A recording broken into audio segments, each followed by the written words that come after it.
dear students, and welcome to a new TV lesson of English for the 9th form students. Our lesson today is a test correction, an example of a final term test, and to the one that you have in the exam. I mean, it is composed of 3 parts, which means the reading comprehension out of 6 points, language 8 points, and writing out of 6 points. The total is 20.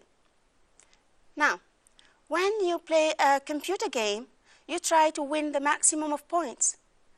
And you try to, of course, if you try to cheat, you are reminded of the rules of the game. But you have to win more points in a limited period of time. Now, you find yourself in a similar situation when you sit for a test. You try to get more and more points, of course, without cheating, because if you cheat, you are going to be punished. But what's the secret of success then? The secret lies in hard work and concentration. And this is what I'd like you to do today, to concentrate on everything I say and every step of this lesson. Let's try with the first activity. Here we have some questions. You are going to read the questions first, and then you are going to look at some pictures. But you cannot look at the pictures for a long time because they disappear quickly. They keep changing. This is the first question. How many members are there in the Johnson's family? Well, why don't we read the second question? Maybe we find the answer at the same time. The second question is, say true or false. All the members of the family have a similar description. Let's have a look at the pictures. Here is the set of pictures that you have. You can notice that they keep changing quickly, but let's do it together. We start with this one. 1, 2, 3, 4, 5, 6, 7, 8 pictures. And here we have the first picture that comes back. So 8 members are in this family. And we can deduce also that they have different features, different color of the eyes. They have different color of the hair, which means they don't have the same description. They look different. Now we go back to the questions, and we can answer the first one, 8 members. And the second question, it's false because we said they don't have a similar description.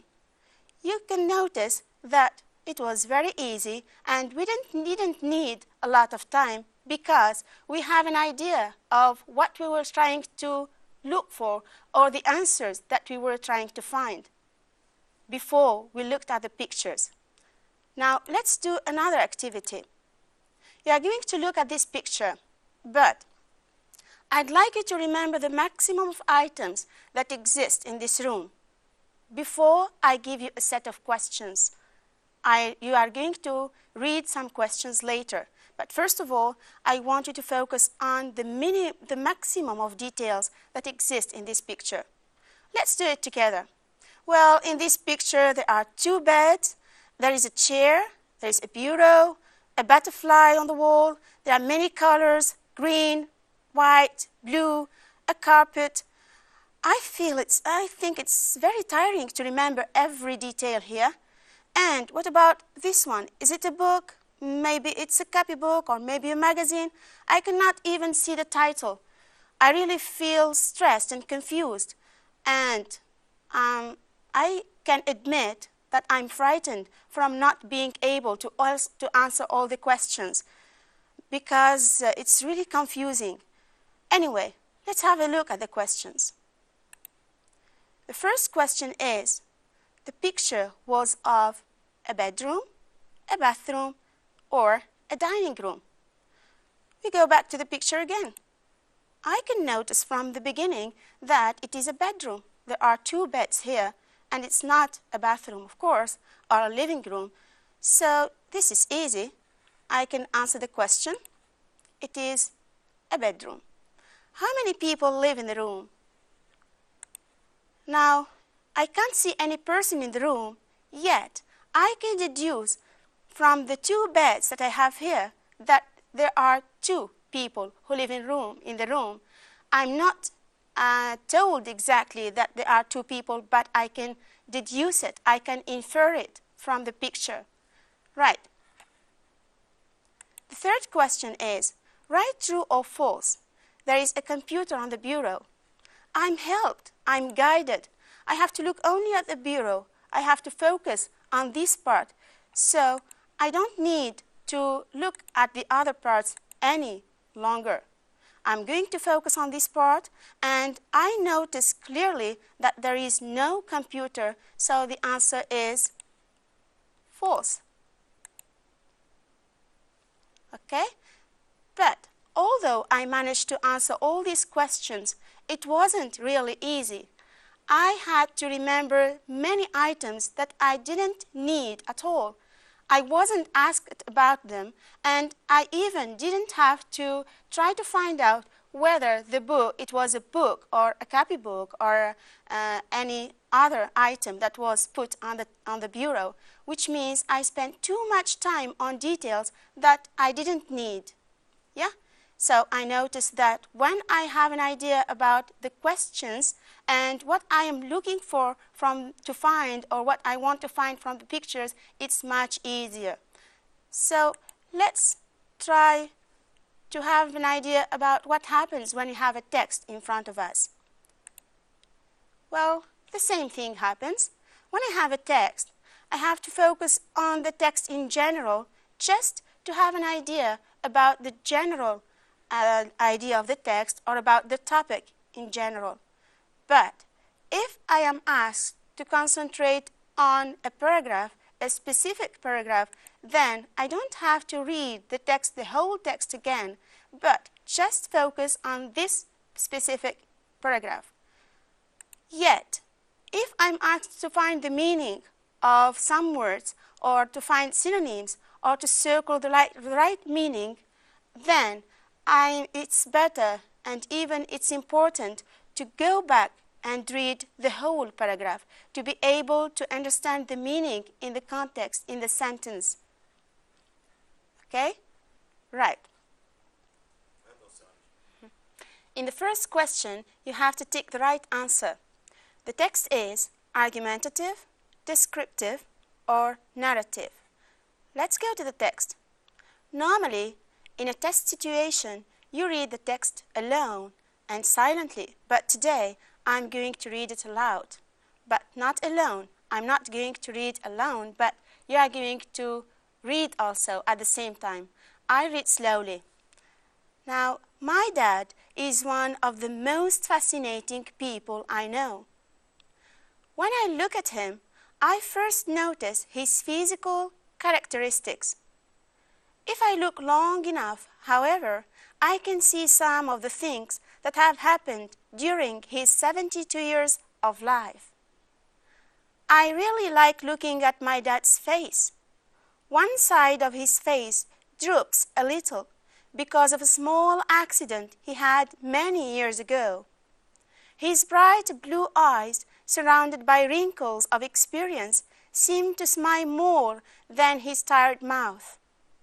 They reflect a bright mind that is always busy in thought. Don't stop reading, continue. My father has always been smaller than most men, but he seemed big to me as I grew up. Though his body shows his age, his hands still appear strong and youthful. Each day, he still spends many hours using his hands to draw pictures of machines that will eventually save his company hundreds or even thousands of dollars. After watching my dad for some time, I forget to look at his hands or face or body. Soon, I begin to see what I will always remember about him. I see his care and his determination. It's written by Tom, who is 16 years old. Well, we can notice from the key words that we have here in this text that there are many words that belong to description. For example, we have eyes, face, mouth, hands, And also we find many adjectives like bright, blue, and strong, and old, etc. So I can deduce that the narrator here is not speaking about events that happen in a story and is not also giving arguments to support a specific point of view, but he is rather describing a person who is his father. So let's go back and write the correct answer, which means descriptive. Pay attention. When you tick the right answer, make sure it exists in front of the right word you chose. And it's better if you have a table to put it in the right column, in the right box. Right. Let's move to the second question. Sorry. Now, in the second question, you are asked to write T if the statement is true and F if the statement is false. The first statement is, the narrator started by speaking about his father's character. And since we say started, which means I expect to find the answer in the first part of the text, in the beginning. Well, let's go to the first paragraph. And in the first paragraph, he says, when I look at him, I first notice his physical characteristics, which means his appearance and not his personality. So, I first notice his physical characteristics proves that the statement is false. Now, let's move to the second statement. The father has just had an accident. The father had an accident, I can remember that. But the problem is with just. I have to check that about the time when he had the accident. And here he says, a small accident, because of a small accident he had many years ago. And if you say many years ago, of course, we prove that the statement is false. Now the third statement, though the father is 72 years old, he still works. There is a contrast. He is 72 years old. Normally we think he is relaxing, he is retired, but here the father still works. Now let's see if this is true. And in paragraph 3, he says, each day he still spends many hours using his hands to draw pictures of machines that will eventually save his company $100 or even $1,000. So he still works, and then this statement is true. Right. In the following task, in the following question, you are asked to find two details from the text. Of course, if we say details from the text, we have to choose the right detail, showing that the narrator appreciates his father's face and considers his father an intelligent man. Now we start with the first one. We have to find the right detail, which proves that he really appreciates his father's face.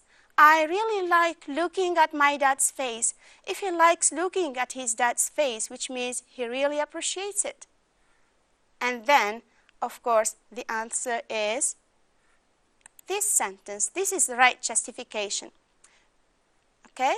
Now the second statement, he considers his father an intelligent man. I have to find the right justification to prove that he really finds his father an intelligent man.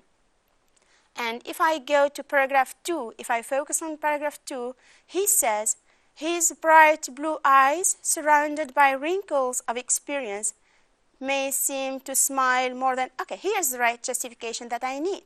They reflect a bright mind. When I say a bright mind, which means he is intelligent, that is always busy in thought, which proves that he is really an intelligent person. Right, and he finds his father an intelligent person. The fourth question, complete the following sentence with the right two words from paragraph 1 and 2. And here again you are guided. You are going to focus on these two paragraphs only.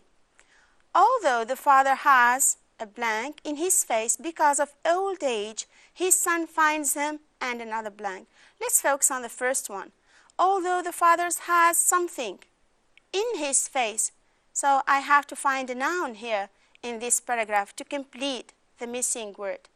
His father has in his face. In this part he says, his bright blue eyes surrounded by wrinkles of experience.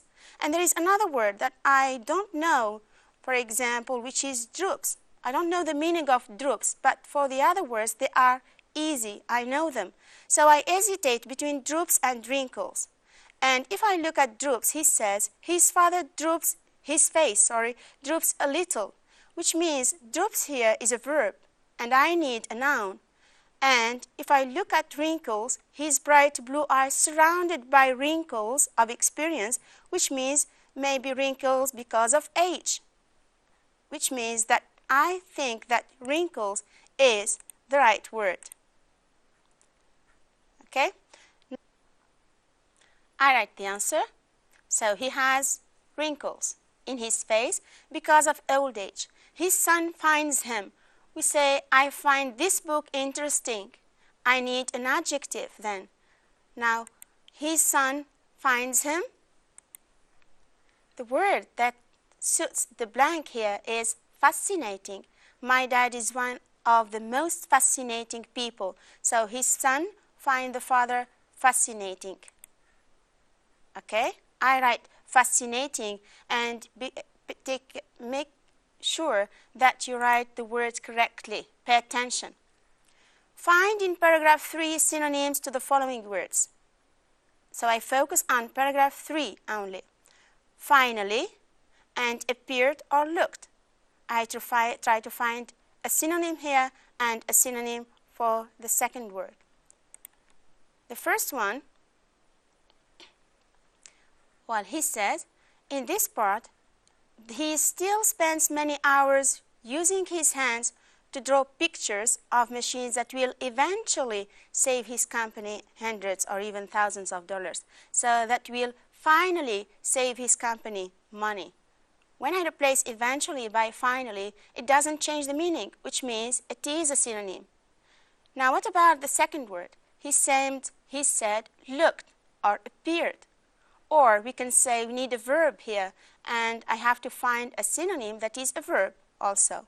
So, but he seemed big to me as I grew up. He seemed, he looked, he appeared big to me. Which means here are the two words that I need for this exercise, for this question, eventually and seemed. Well, the following question is reference. What do the following words refer to in the text? They in paragraph 2 and I in paragraph 4. Right. We go to the text again. In the second paragraph, he says, they reflect a bright mind that is always busy in thought. I have to read this part to know what they replaces. When we say reference, which means we try to avoid repetition, and we replace the idea that we spoke about or the word by something that can replace it, by a pronoun, for example. I really like looking at my dad's face. One side of his face droops a little because of a small accident he had many years ago. His bright blue eyes, surrounded by wrinkles of experience, seem to smile more than his tired mouth. They reflect a bright mind. They means here his bright blue eyes, which means this part. When I read with the repetition, for example, his bright blue eyes reflect a bright mind that is always busy in thought, it doesn't change the meaning. So this is the part that I need. And pay attention, if you write his bright blue and you stop, it's false. You have to write the whole part that is replaced. So you have to write his bright blue eyes. Right. Let's go back to the first question, to the question that we have. And here, the first answer is his bright blue eyes. Now in paragraph 4, what does I refer to? He says, I will always remember about him. The person who speaks in the whole text is the son, or Tom. or the narrator? So the answer is Tom or the narrator. Okay, now let's move to the second step of our test correction today. The second step is language. So let's see the language part, which is out of 8 points. And of course, keep in mind that you have a limited time. In this activity, I'm going to read the paragraph. You are going to listen to me. But the problem is that there are some barriers, some fences, and you are going to help me find the key to open these barriers and to continue reading the paragraph. And you are going to see here a set of words, but they disappear quickly. You cannot look at them all the time. But concentrate, you'll find the answer. The first word is down. The second word, irritated. Marks, study, talking. I repeat the words. Look at them. Down, irritated, marks, study, talking.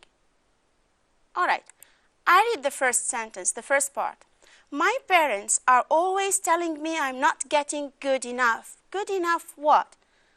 There is a barrier here. There is a closed door. Did you find the right word? Can you remember the word? I'm not getting good enough. I suggest good enough talking. Yeah? Okay. Good enough. No, it's not the right answer. I have to concentrate. Well, which means because you cannot say getting good talking. No, it was a mistake. I have to find another word that suits the right meaning here of this sentence. The parents want us or want you to get good marks. Yes, you have to get good marks. All right, yes. This is the right answer. I can open the door, but of course this is a mistake. And this answer allows me to continue my way. Continue reading. Good marks at school. Yeah, it's true. They keep wanting to sit. Normally, you ask someone to sit down. So, down, irritated, marks, I remember the words, study, and talking. I think down is the best answer. All right? Yes, the door is open. I can continue. It's a true answer. And have long talks. I need an adjective here. Can you remember the different words? Can you remember the adjective that we have in the list? I get really irritated.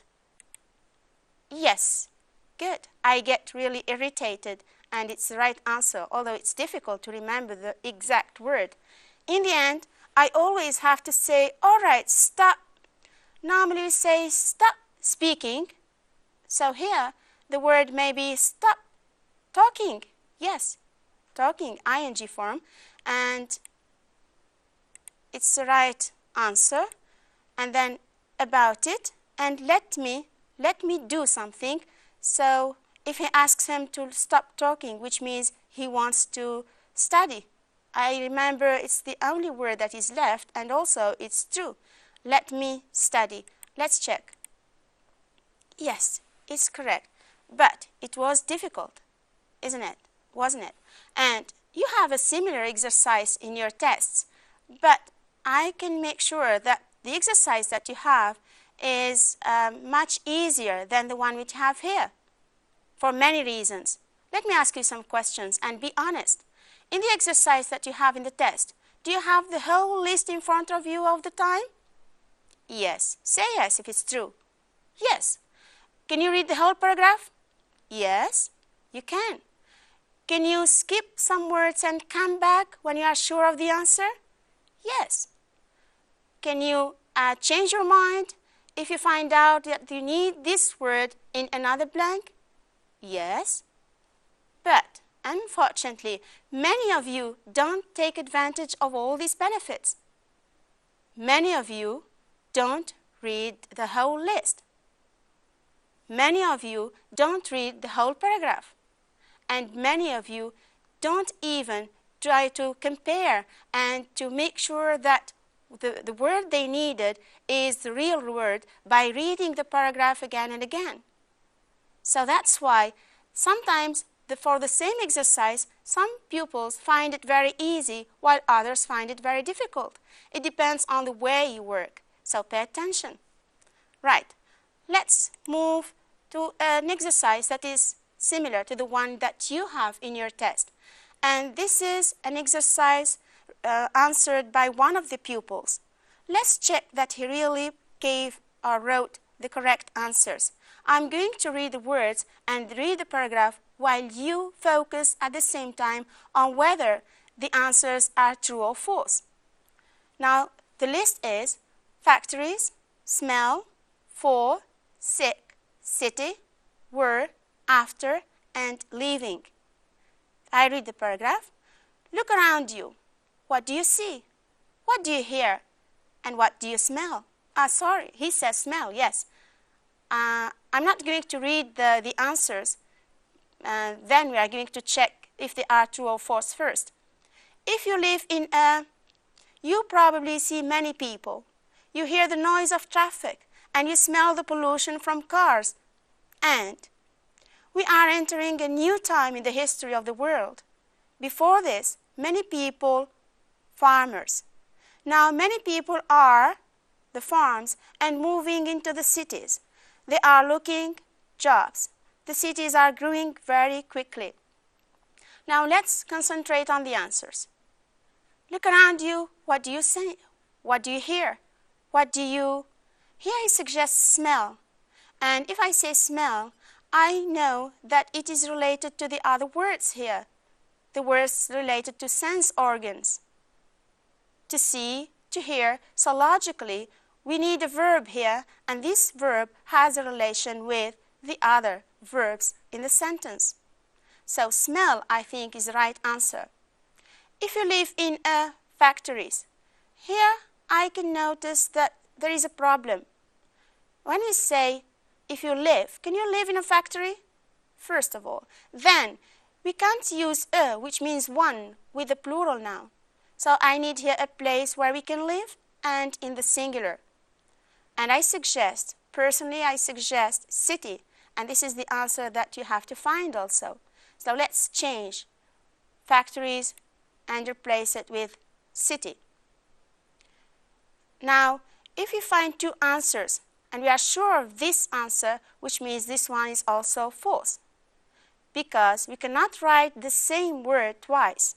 You probably see many people. You hear the noise of traffic and you smell the pollution from cars, and we cannot say smell the pollution from cars and city, of course. We smell the pollution from cars and factories. We need a noun, and factories is a noun that we need in this blank. We are entering a new time in the history of the world. Before this, many people were farmers. We have many people, the subject, were in the past, it's a verb in the past, and farmers. We need a verb to be. We need to speak about the past because he says before this, we speak about something that happened in the past. So the were, I think, is true. Now many people are leaving the farms. We speak about what's happening now. We have the auxiliary to be plus verb plus ing, and of course this is true also. They are looking jobs. Here the pupil didn't continue, maybe because he didn't have enough time, and that's why I reminded you of the time earlier, or because he wasn't sure. But since we have only 3 possibilities left, then we can find the right answer. Can we say are looking sick jobs? Of course not. So I have to eliminate this. Now, I hear about looking for and looking after, but they have different meaning, of course. I say looking after someone, looking after a child, and looking for something, looking for someone also, but looking for a job here provides the right meaning, trying to find a job. The cities are growing very quickly. Right, let's move to the second exercise. Circle the right alternative. This is also one of the exercises that you find in your test. I read the paragraph, and you, at the same time, you are going to find the number of mistakes that he has. And at the same time, give him a mark out of 3. how many points could he have out of 3? Some of the pressure to enter a good high school comes from parents. Parents always want their sons or daughters, can we say have, to have, or having a good future? Normally, we say we want someone to do something. So have here is not a right answer. And I have to read maybe the whole paragraph first. But when I read the paragraph, and maybe also you did it, he got only 1.5 points out of 3. Let's find the different mistakes. So I said that have is a wrong answer. And normally we say to have, want someone to do something. A good future. Pressure also comes from the students themselves. They realize that if they don't succeed, sit for, or pass the exams to get into a good high school and then to a university, their future will not be the best or good or better it can be. Now in this part, we say they realize that if they don't, can we say if they don't sit for the exam to get into a good high school, it's not enough to sit for an exam to get into a good high school, but we have to succeed in the exam or to pass the exam. So if I say to pass the exam here, which means it's true, and we need to say to succeed in the exams. And their future will not be the best, the good, the better. We say the best it can be, the best of all. So we need the superlative here, and this is also a correct answer. As a result, they put, what do we say, many of stress? We don't say many of stress, we say much stress, but not much of stress. So we say a lot of stress. And here again, we have another mistake. So we say a lot of stress. They study hard, fast, serious. They, of course, we don't say they study serious because we need an adverb, and serious is an adjective. But we have hard and fast. Hard is an adverb and an adjective. We can say he works hard, or this is a hard work. In the first sentence, he works hard. Hard is an adverb. And when I say this is hard work, hard is an adjective. Fast also is an adverb. But do we say study fast? Do we need to study fast or to study hard to go to special schools? So hard is the correct answer. So because or in order to be able to succeed in high school, if we say to be able to succeed in high school, I want to express something that is a purpose. But if I say because, here, to be able to succeed in high school is not a cause, is not the reason, it is the purpose. And to express purpose here, I need to answer in order to. If you are still confused, let's have another exercise and concentrate on these 3 words. Because, in order to, and so. 3 linkers. The pupil didn't review his lessons. He got bad marks in the exam. Why? Or is it, what's the question that we ask? Is it why he didn't review his lessons? No. Why did he get bad marks? So this is the result. He didn't review his lessons. As a result, he got bad marks in the exam. So the right word that shows result is so.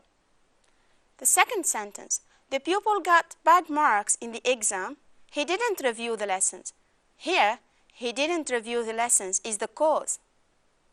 So we can say, because he didn't review his lessons. And the pupil worked hard. Why? What for? The purpose, it's to get good marks in the exam. And of course, we need, and in order to get good marks in the exam. And that's how you see that the sentences are linked here. They are linked through cause and effect, or result, or purpose. Right. Let's move to the final exercise in language, the last exercise. Match each underlined part in the following dialogue with the right function. We have disagreement, advice, inability, greeting, and ability. Look, it's a conversation between Susan and Tom. Look at these heavy suitcases. I think we should take a taxi. When we say we should take a taxi, which means we are advising, and here we express advice. Not at this hour. Look at the traffic. We can get to the station just as quickly on foot. We can get to the station, which means we are able to get to the station. So here we speak about ability. Well, I can't carry this case any further. I can't, which means something I'm unable to do, or what we say, inability. All right, let me take it then. I don't think it's a good idea. You can't carry your case and mine as well. So I don't think it's a good idea. And here the answer, of course, is disagreement. What about greeting? Do you have an example about greeting? Here is a list of different examples and different functions. Just try to find the right function. Hello, hi, good morning, good afternoon. These are expressions that we use to express greeting. You should be relaxed. You ought to show interest in the job. I advise you to wear a formal dress. If I were you, I wouldn't panic. All these sentences here express advice. I disagree with you. I can't agree with you. You can't be serious. You can't mean that. And here we want to show disagreement. Yes, right. In these examples, these paragraphs and the text also, we realize that there is a link between words. There is a link, for example, like the ones that we've seen when we have cause and effect, when we speak about result, and also the words are linked, they are tied, they are not separate words. For example, look at this list of words. We have good, better, we have never, best, rest, till, is. What happens if I put them together at random? Do I get a message? Is there a meaning that we can get from these words? Of course not. What do we need is to try to find the right way to link these words. It's just like a needle and a thread that I use to link these words, which means I try to find prepositions and try to find some, for example, words that are necessary to sew these ideas one to the other to get a correct sentence. And then also, I have to sew not only the words together, but also I have to sew these sentences together the other way around. It's just like trying to weave a cotton thread into a cloth. And here, of course, I have to choose the right ideas. So in reality, in general, we are going to get this kind of cloth. So we are going to weave your words into a paragraph. For example, can you find something related with the use of these words? A message, for example. Here's an example. Good, better, best. Never, never, rest. Till the good is better and the better, best. You have to understand this message. This is what I'd like you to do. Never rest until you reach the best mark. Right. Let's move to the subject that we have today. Many tourists would like to visit an